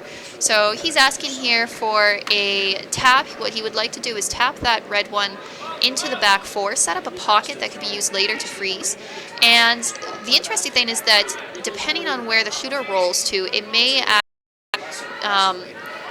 actually be in a spot where it'd be a little bit difficult to remove simply because of that yellow stone that is there behind on the forefoot area. So Manitoba comes in, taps on that Ontario red, and opens up that side just in front of those two other rocks a little bit, and then the Ontario red is rolled over and sits behind the tee line in the back of the 8, and then the Manitoba shooter rolled over and kind of sits right on that tee line between the 12 and the 4. So from what you can see sitting up here, or from sitting up here, what you see kind of transpiring right now, keeping in mind that Manitoba does have the hammer, is opportunity here for Neufeld to score a couple, or is this one of those ends where Ontario is really spreading things around and could have a situation where they may force Neufeld just to take a single? Well, it's definitely shaping up in favor of Ontario at the moment. Now, Neufeld, as you see, was able to tap things around, so it could This end is really going to come down to who makes that perfect shot. If Manitoba is able to get a really nice draw in here, they will be in a much better setup. But as of right now, Ontario certainly sitting, I believe, first and second. At the very least, they are first shot. And more importantly, play is quite confined to the 4-foot. So if Neufeld does have a draw at the end, he's going to have to hit the full 4-foot in order to score. Yeah, based on how the end is shaping up at the moment. Yeah, everything really jammed up in and around that area right now, and we've seen this scenario play out before in other games. And it's funny because sometimes you'll see all of these rocks down there, and it looks like somebody might be able to score a big end, but the end result is sometimes one team or another ends up with only a single point just because of the way all the rocks are positioned. And just again, a mess of rocks down there in the rings as we see Manitoba now. Peter Nichols, very quiet wait, and Mickey and Brooks will work it right there, and it'll sit almost dead center, right on that center line, about 2 feet above the top edge of that 12-foot. This is an unfortunate situation where coming up short was not a pro side miss there. Lots of times when you're down, it's okay to be a little bit short because you're setting up a guard, but at this point, with Ontario currently sitting, I can't tell from the camera angles if it's 1, 2, or 3, but at the very least it's 1. And that center guard will actually work to Brian Cochran's favor. He'll be able to just draw, ideally sit about top 4, perhaps biting the 4-foot. And now Neufeld, not only will he have a difficult time getting his 2 points, he might have a difficult time getting 1 point. So there you have a look at the way the rocks are set up, kind of circling around the outer edge. 4-foot, and then the yellow Manitoba stone just off to the left, sitting mainly in the 12. So Brian Cochran, the Ontario skip, with his first of 2 here in this 6th end as we go towards the completion of this game and finding out who will be the 2016 Everest Canadian Senior Curling Champion on the men's side. Calling hard for the sweep here. Rock's starting to come in quite nicely. You can see it just take that nice warp in. Comes up a little bit short, but this is not bad there for Brian Cochran. It does a very effective job of blocking off that draw. So Neufeld now having to look on the outturn side of the sheet to see if he can have any way of trying to get into the rings. To be honest, he's in a right now. Not a lot of options to be able to get to the 4-foot. It looks like he might even be talking about playing off of his own yellow rock that you can see on the tee line there to essentially move the yellow rock on the 4-foot sideways towards the pin. And I think that's almost what you saw Peter Nichols tapping the brush, indicating. And now a meeting of the minds as Neufeld, Nichols, Brooks, and Mickey will all come in and hover around those rocks like they're warming themselves at a campfire. I don't think it's that warm out there, though. Definitely not. I've never heard of any rocks generating heat for the team. Neufeld, I think he might have just brought them in just to make sure everybody was on the same page with what he wants to do here. And that could typically be a really good strategy, when you're playing something that's unconventional, so to speak, coming off your own rock. It is good to confer with the team. I could see from behind the glass here right now that Peter Nichols is lining up the angles. So the only downside to this shot right now is Neufeld needs to make it right now, because if he doesn't, he's really going to be hooped on his last one. So he's got some good weight coming in there. Big moment for Neufeld in this 6th end. He needs to make something happen. Not a brush laid to it. There it goes into the pile. Taps on one and actually ends up jamming on his own and pushing a couple of Ontario Reds closer into that 4-foot. So Neufeld went for it, but don't think he got what he wanted at the end result. No, it certainly wasn't the result that he was looking for. He hit it a little thicker than he had intended. Now, the interesting thing is the way those 2 yellow rocks are lined up. If Ontario were to try to hit at them, it does look as though that yellow rock would jam onto the Ontario stone in the back of the 4-foot. So Ontario currently sitting first and second anyway. I believe they are 1-2, and I would that yellow Manitoba rock is third shot. But if you're Manitoba right now, how on earth do you get rid of that rock that's sitting top 4 right at the moment?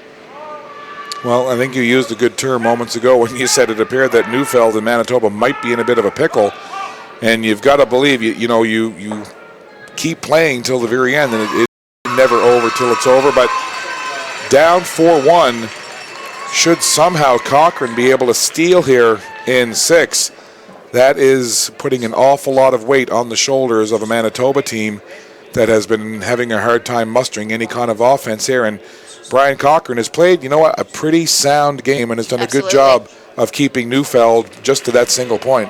So the interesting thing right now is there are very few options for Randy Neufeld to actually get into the reins and to take out that rock that is on the top 4. You can see they've been indicating, see how the Cochrane there basically hit the yellow and rolled in. My guess is that he's not talking about that's the shot he would play at the moment, simply because that rock does jam. But that is the shot that Neufeld could play. Right now, the best way to that button would be for Randy Neufeld to basically come in off his own top yellow and roll to the pin. A bonus could end up being that by doing so, he might end up being able to push the yellow stone and actually possibly score 2. I don't know if the 2 is quite there, but he certainly is there for the 1. So I think essentially Cochrane is looking to just kind of bump things around or stick a rock in play just so that Neufeld himself doesn't have the ability to come in off of his own yellow stone and get to the pin. So the Ontario foursome doing similar to what Manitoba did moments before, bringing in all 4 members of the team to talk it over. And again, just to make sure everybody's on the same page, knowing what they want to do and picking the best option. And as Al Hackner said in the last end, sometimes it comes down to maybe not the best shot, but the shot you can make. So Cochrane here with his final rock of this 6th end, really looking to put the pressure on Neufeld here in end number 6. 4-1 lead for Ontario currently. So the shot is on its way. There you see Sullivan and Johnston providing, just kind of keeping that line true. Cochrane, and starts to come over now, and it's going to be right on top of those 2 Manitoba yellow. Taps off one, rolls over. Shot. And just taking away even more options for Neufeld. And as you see Neufeld there, hand in pocket, looking at this, and he must be thinking, okay, where do I go now? I don't know what he's thinking. I mean, I'm thinking our job as commentators are supposed to be to draw up the scenarios and say, hey, here's the here's the hero shot that he could play, and I can't see one. I mean, I don't know what you do. I don't know how you get to that pin or how you remove any of those red stones. He is in some trouble here, looking at maybe if he were to come in off of the yellow rock in the back of the 8, perhaps with a ton of weight, might be able to hit it sideways and scooch the other yellow one up. Perhaps that's a shot.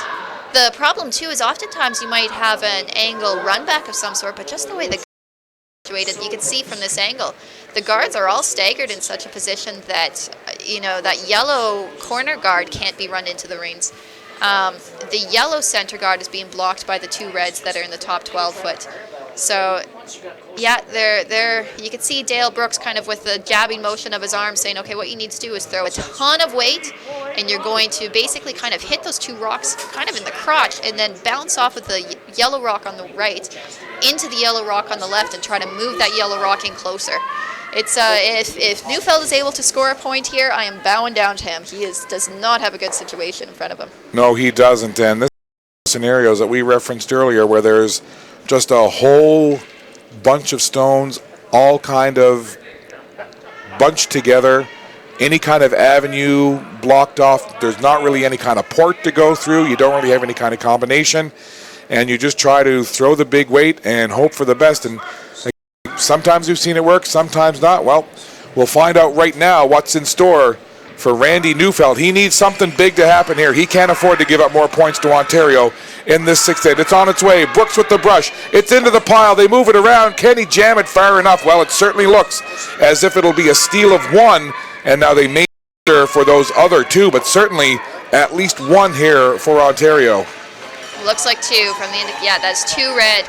Boy, I think Randy might have made that about as good as he could. Maybe just a little bit more curl. Might have been able to scooch it in a little bit further. So, unfortunate situation there. Oftentimes the steal has to do with a skip missing, but that was a team there where Team Ontario just played really well that end and definitely put the pressure on Team Manitoba. Well, and you know something, you talk about Neufeld doing the best he could. When you look at that, he really was only a couple of inches from getting that point. Yeah. But it was just so up, so jammed up, it really couldn't go any Angles further. were not But in his favor. yeah, that's as good as Neufeld could have done there. However, the flip side of it is great news for Brian Cochrane in Ontario. They played a fantastic end just then and had all kinds of rocks in play, and they made it that difficult for Randy Neufeld, and he had to come up with a big shot. He went for it. He didn't get the result, and now Manitoba find themselves down 6-1 as we go to the seventh end. They will have the hammer, but you got to think now that Brian Cochrane is just going to go into conservative protection mode and not have any opportunity at all for Manitoba to get a big end and get back into this. This is a kind of situation where it's tough for Manitoba. You're in the Canadian final, so you're certainly not going to give up. But a lot of times, in any other kind of game, at this point when you're down by 5 with 2 ends to go, you need to take 3 and steal 2. Oftentimes, you would typically see. Now that being said, believe it or not, earlier this week, the Yukon was actually up by 6-1 in the same situation. Or sorry, was down, up 6-1 in the same situation.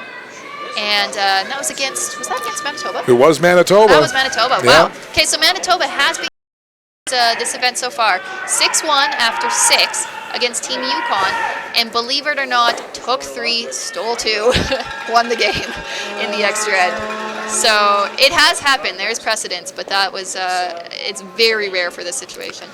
Yeah, I don't think that's a scenario Randy Neufeld wanted to play out again. That's for sure.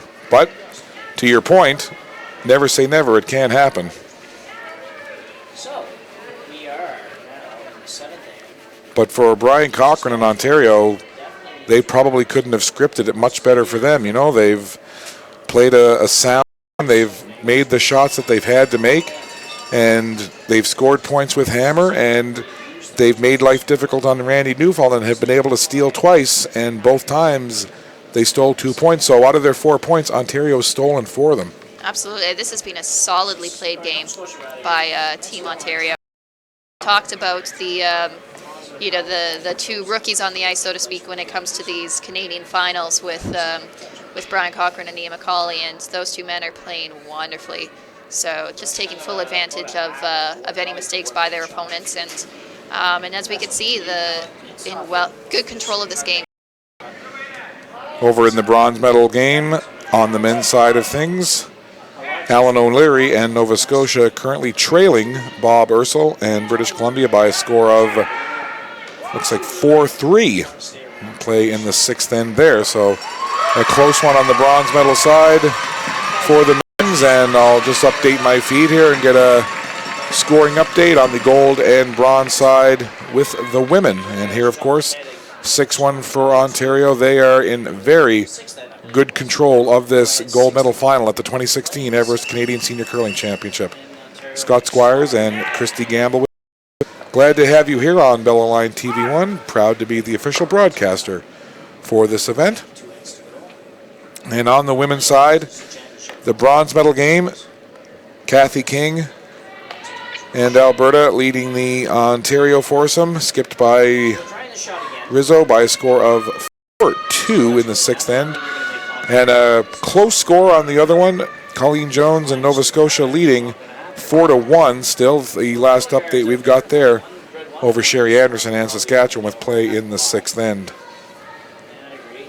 Well, Scott, I have to say it's been a wonderful event since Everest has come on board as the title sponsor of the Senior Men and Women's Canadian Championship.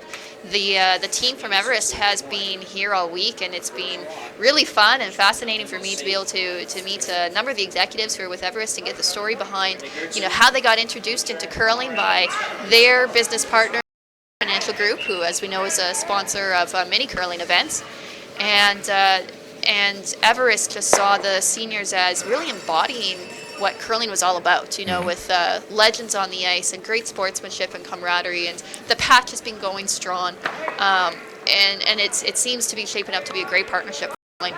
Well, it really does. And, you know, talking to the folks at Everest, and certainly Mark Duffy leading the way, the president and CEO of Everest, they love this game, and they have a vision, and they have a mission statement of what they want to do with this seniors curling. And, you know, you see with the amount of time and effort that they put into the Pro-Am, Yes. and the kind of buzz that created. So I think very bright days ahead for senior curling in Canada.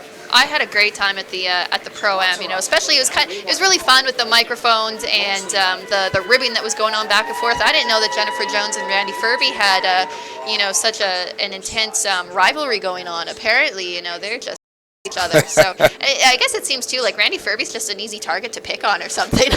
Yeah, you know, he is very self-deprecating, and he rolls with the punches very much so. Really, really nice guy when you get to know him off the ice, and he's had a lot of fun, and he warned me that Jackie Ray would kind of be giving him some good-natured ribbing and needling him a little bit. And to your point, I mean, I didn't know until they mentioned it last night. Imagine, Randy Furby and Jackie Ray have known each other since Randy was 15 or 16, 17 years old. Yeah, it was a lot of fun out on the ice, and looking forward to seeing the event again. And the event, the Canadian Championship, will be held next year in Fredericton.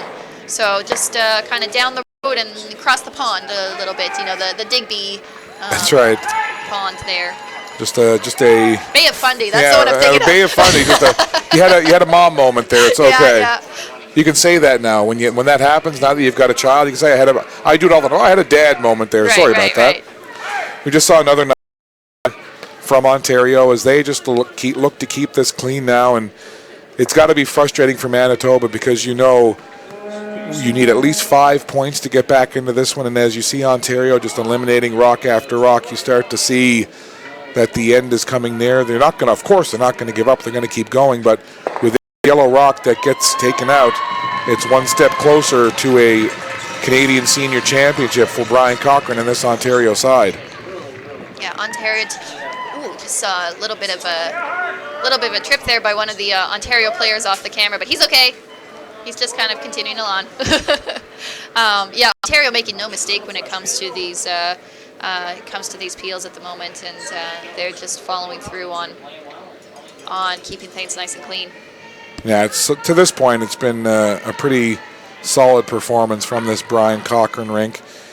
You know, they had a very good performance in their semifinal, and they're looking very good here, and just a little over an end away from potentially hoisting that trophy, getting the banner, and having those shiny gold medals hanging around their necks.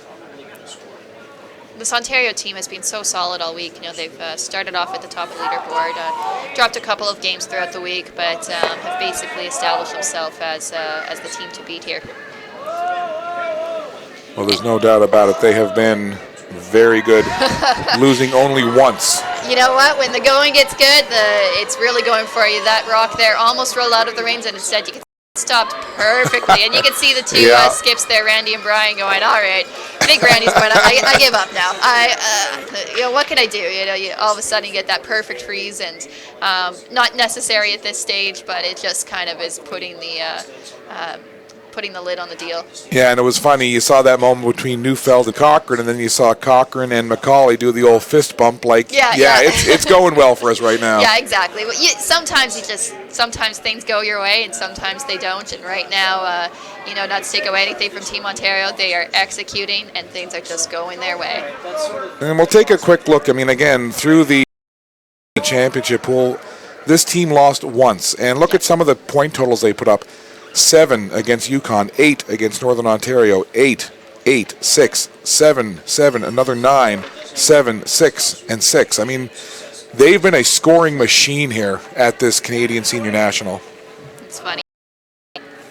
You know, it's interesting. So the only game they lost was to Team British Columbia. And I mentioned I'm here watching my dad, and that was actually the one game that we really needed Ontario to win was against British Columbia to help give my dad a chance at making some tiebreakers in playoffs. But in any case, Ontario just solid all week. And as we saw, the Bob Ursel team, who lost the semifinal in really exciting fashion earlier today, just with you know, unfortunately. Just missing the last rock for the win in the 8th end. BC team has been absolutely solid. So that's the only team that a game too, and other than that, they've been dominating this week.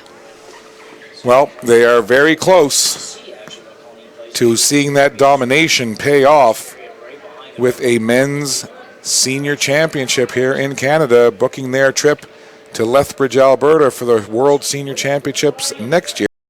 And as you mentioned, just the way the scheduling goes, the champion from 2016 has to wait a year till they play in their version of the Worlds. So Brian Cochran, the leader of this Ontario team. Oh, it looks like a picked rock. Yeah, as soon as Cochran came up, he threw up his arms. He wasn't happy with what happened there. Well, a little bit of a break here for Randy Neufeld. Actually, this could be quite a break. That was very unfortunate there for Brian Cochran. It just right out of his hand, the rock seemed to pick and they're off. So Neufeld sitting second shot. I don't think he's got third shot, but maybe he does. It'll make a big difference whether or not he's first or second shot. So Neufeld trying to assess the situation, saying, okay, well, here's what we've got. You know, do we hit that red stone right now?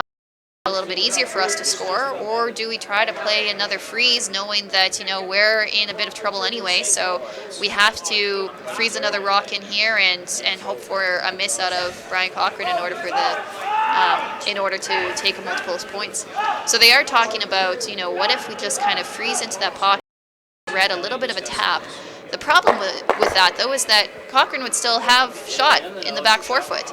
And if Cochran were to, let's say, draw another rock into the rings or, you know, remove any of those yellow stones, that red stone would still be shot. So just really it's all a matter of, at this point for Randy Neufeld, you know, it's the game is pretty much at handshake, so you may as well just go full blast and hope for the best and hope for a miss, and you never know what might happen. No, there's no question There's about no it. risk, really. Yeah, I mean, at this point, what have you got to lose if Yeah. you're Randy Neufeld?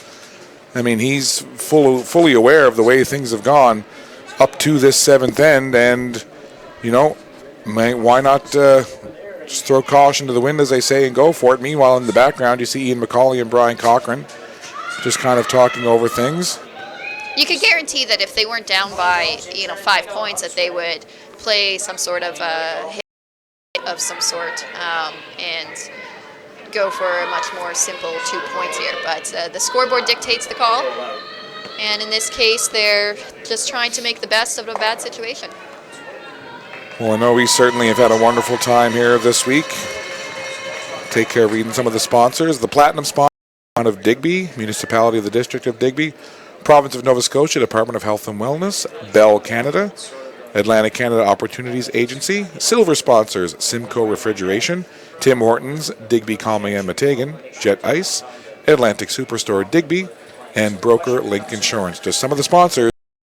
Getting a big thank you from the Digby Area Recreation Commission, and I know we at Bell and Lion TV1 have been absolutely thrilled to be here all week long, bringing you every draw taking place on Sheet B and Sheet D here at the Digby Arena, as well as the adjacent Digby Curling Club. And this 2016 Everest Canadian Senior Curling has been absolutely fantastic, and just a great way to wrap it up here today with the semifinals. Of course, the Everest Furby National Pro-Am, and now the 2 gold medal games. And this full week of coverage, not long from being wrapped up here. And certainly it's been great to have you alongside Christy as well the last couple of days. I think we just saw a little wave to the camera there by Randy Neufeld. The team is conferring. You can see they're kind of laughing a little bit. You know, it's one of those situations where they're just in a little bit of a tough spot. So it's nice to see that they're nice and light and trying if they could just generate anything out of the situation. So there you see the 4 members: Dale Mickey, Dale Brooks, Peter Nichols, and Randy Neufeld. And I guess if the outcome of this one doesn't go their way, as you mentioned earlier, they've still got pretty important curling coming up in a couple of weeks. They sure do. It's kind of a funny situation. You don't see very often that, hey, well, the consolation prize is that if this team does not pull it off today, they're still going to the Worlds, but just last year's Worlds next week. That's right. In Sweden. That should be a lot of fun. Give an update on the gold medal game on Sheet D, our feature game there with Jim Nix, Saskatchewan, and Nova Scotia going head-to-head there. Sherry Anderson has put a point on the board in 6. So Colleen Jones and Nova Scotia leading Saskatchewan 4-2 with play in the 7th end in that women's game. So things a little tighter on the women's gold side. So as you see, Neufeld now get ready to throw his first of 2 here in this 7th end. Trying to make some magic happen here for Manitoba. It's been a tough go to this point against an Ontario side that's really just kind of been hitting on all fronts here this afternoon. So as you can see, the team decided to play the freeze onto the rock that's back 4. 4-2, Colleen Jones. Very nicely done, Randy Neufeld. And interesting here, not taking time for a whole lot of discussion. Obviously, Brian Cochran was able to have time to chat while Team Manitoba was having their discussion. And Brian is simply eliminating some stones here and removing the yellow rock that is at the side of the 12-foot. Essentially conceding a deuce here, which is a very smart call. Randy will have the opportunity to be able to hit the rock that he just threw for a relatively simple 2, as long as Brian is able to make this shot. But at this point, giving up 2 and being up 3 with hammer, I think you're doing pretty well if you're Brian Cochran. Yeah, I think if somebody had have come to him prior to first rock and said, hey, you know what, we can fast forward to the 8th end, give you a 3-point lead in the hammer, pretty sure he probably would have said, yeah, I'll take it. Anyone would take that. So he's down, and he Very nice. takes it out, rolls over. Well, now interesting, Randy decided to play the draw again. He could, of course, hit that rock. I mean, if he were to hit it, I would hit it with a very light type of weight, perhaps a board weight, something like that. But just depends here on what's a little bit easier for Randy. He did just play the draw, so I guess he's thinking, yeah, let's just play it again and put it back on the pin. So a hit might be a slightly easier way of doing it, but hey, if he just made the shot, why not make it again? So he's just about ready. You see Peter Nichols there, just to the left of the screen with the brush placement. He's the vice for this Manitoba team. Randy Neufeld now with his final throw here. In this 7th end, it's a 6-1 Ontario lead. Manitoba trying to come up with a deuce here in 3 and at least put a little drama on the table for end number 8. Calling hard for the line. Very Manitoba able to pick up their 2 with a very nice draw there by Randy Neufeld. So it is indeed 2 points for Manitoba. So they will go to the 8th end now, the final end in regulation. And it will be a 6-3 lead. And we'll go to the final end. Well, is that handshakes I'm seeing? Right here on our game. Oh, we have. There we go. Well, we were talking about perhaps a little drama on the table if Randy Neufeld could get his deuce. He got his deuce, but completely taking all the drama off the table. And I guess a little anticlimactic as we have our champion. Yes. Congratulations to Team Ontario, Brian Cochran, Ian McCauley, Doug Johnston, Ken Sullivan. They salute the crowd, and they are your 2016 Everest Canadian Senior Curling Championship on the men's side. Congratulations. They'll get the gold medal, and you also have a medal. Yes, and so just to clarify too, the final score is 6-3. Team Manitoba was scored 2 there, so so that is why they shook hands down 3 without the hammer. You're kind of in a tough situation. So fantastic to the Cochrane team, and an update on the women's side. We can now officially congratulate Team Alberta, Kathy, for the bronze for Alberta women. So congratulations to Team Alberta. So good bounce back there for Alberta. Didn't look good actually early on in that bronze medal game, but they stuck with it, and the bronze going to Alberta, of course, on the women's side, Saskatchewan and Nova Scotia for gold and silver on our feature game on Sheet D with Jim Nix. Of course, you're seeing it now. The Ontario team signing off here at the end of the game. They are your gold medal champions, and the bronze will go to Randy Neufeld's Alberta side. And then again, the men's bronze Battle game between Nova Scotia and British Columbia still underway.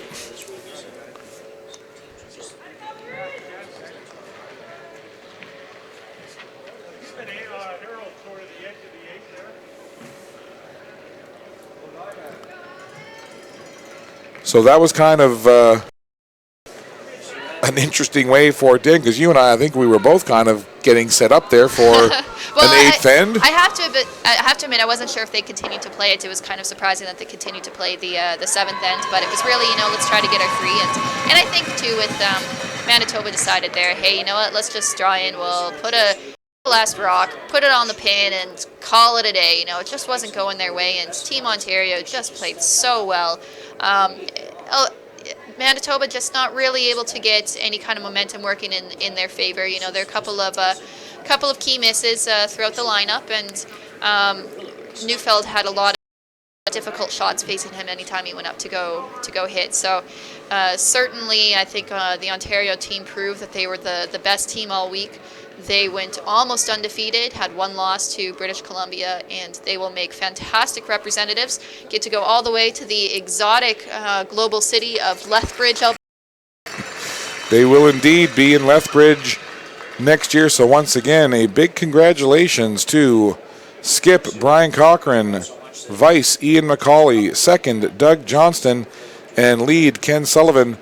They lose only once throughout the entire week, and they certainly came out firing in this gold medal game. They gave Neufeld and Manitoba everything they could handle, and full marks to Team Ontario as they claim the 2016 Everest Canadian Senior Men's Curling Championship by a score of 6-3 over Manitoba. And there you see, that tells the tale right there. There's your line score, and probably the two biggest numbers on there in terms of the outcome were those steals in 3 and in 6. Those two numbers that you see, the 2 and the 2, under 3 and 6, both steals on behalf of Ontario. And again, they just played a very good technical game of curling, and they are your 2016 champions. And as you mentioned, Christy, off to play in the Worlds next year in Lethbridge.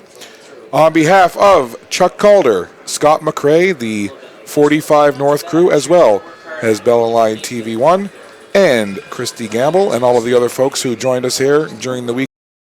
I want to say thank you as well to Rob Mabey from Republic, as well as all of the great folks from Everest, certainly Mark Duffy, top of the list there, and all of the volunteers around the Digby area and here at the Digby Arena for making this week so wonderfully enjoyable and welcoming us, the Bell Line TV1 crew, into their building and into their hearts. We had a great time bringing it to you all week long. That concludes our coverage here on Sheet B. You've been watching the 2016 Everest Canadian Senior Curling Championships presented live and exclusively on Bell Line TV1. I'm Scott Squires. Congratulations to Team Ontario. They are your men's gold medal champions. Until we meet again, my friends, take care, have a great day, and we'll see you soon. So long from Digby.